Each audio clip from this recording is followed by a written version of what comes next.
Hi friends, welcome back to my channel. ഇന്ന് നമുക്ക് soya കൊണ്ടൊരു കിഡു ഐറ്റം ഉണ്ടാക്കുന്നത് എങ്ങനെയാണെന്ന് നോക്കാം. ആദ്യം നമുക്ക് ഒരു പാത്രത്തിലേക്ക് 1.5 കപ്പ് സോയ ഇട്ട് കൊടുക്കാം. ഇതിലേക്ക് തിളച്ച വെള്ളം ഒഴിച്ച് 20 മിനിറ്റ് കുതിരാൻ വയ്ക്കാം. 20 മിനിറ്റിന് ശേഷം നല്ലതുപോലെ കഴുകി അതിലെ വെള്ളമെല്ലാം പിഴിഞ്ഞ് കളഞ്ഞ് ഒരു പാത്രത്തിലേക്ക് മാറ്റാം. ഇനി ഒരു ബൗളിലേക്ക് 2 സ്പൂൺ മുളക് പൊടിയും 1/2 സ്പൂൺ മഞ്ഞൾപ്പൊടിയും 1/2 സ്പൂൺ ഗരം മസാലപ്പൊടിയും 1/2 സ്പൂൺ ഉപ്പും 1 സ്പൂൺ അരിപ്പൊടിയും 1 സ്പൂൺ കോൺഫ്ലവറും കുറച്ച് വെള്ളവും ഒഴിച്ചൊന്ന് മിക്സ് ചെയ്തെടുക്കാം.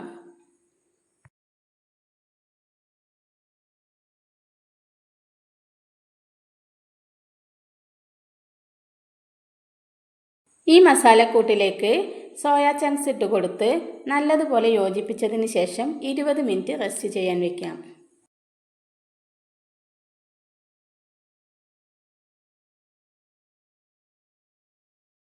ഇനി ഒരു ചട്ടി അടുപ്പിലേക്ക് വെച്ച് ചൂടായ ചട്ടിയിലേക്ക് ആവശ്യത്തിന് എണ്ണ ഒഴിച്ച് കൊടുക്കാം. എണ്ണ ചൂടായി വരുമ്പോൾ മസാല തേച്ച് വെച്ചിരിക്കുന്ന സോയ പകുതി ഭാഗം ഇതിലേക്ക് ഇട്ട് കൊടുക്കാം.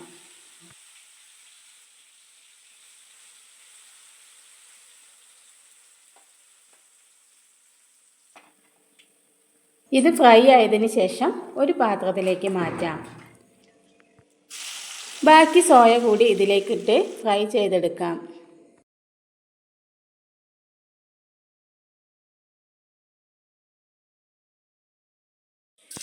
ഇനി ഫ്രൈ ചെയ്ത എണ്ണയിലേക്ക് 2 ടേബിൾ സ്പൂൺ വെളുത്തുള്ളിയും 1 സ്പൂൺ ഇഞ്ചിയും കുറച്ച് കറിവേപ്പിലയും ചേർത്തൊന്ന് മൂപ്പിച്ചെടുക്കാം.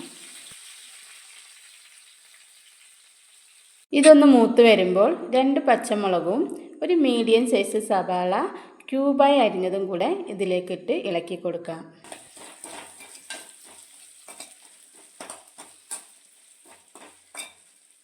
ഇനി ഇതിലേക്ക് ഫ്രൈ ചെയ്ത് വെച്ചിരിക്കുന്ന സോയ ചങ്ക്സ് ഇട്ട് കൊടുക്കാം. അതോടൊപ്പം 2 ടേബിൾ സ്പൂൺ ടൊമാറ്റോ സോസ് ഒഴിച്ച് കൊടുക്കാം.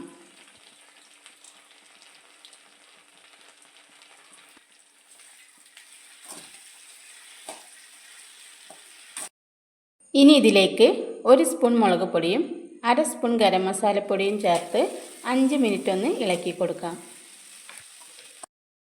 5 മിനിറ്റിന് ശേഷം അടുപ്പിൽ നിന്നും വാങ്ങി ഒരു പാത്രത്തിലേക്ക് മാറ്റാം.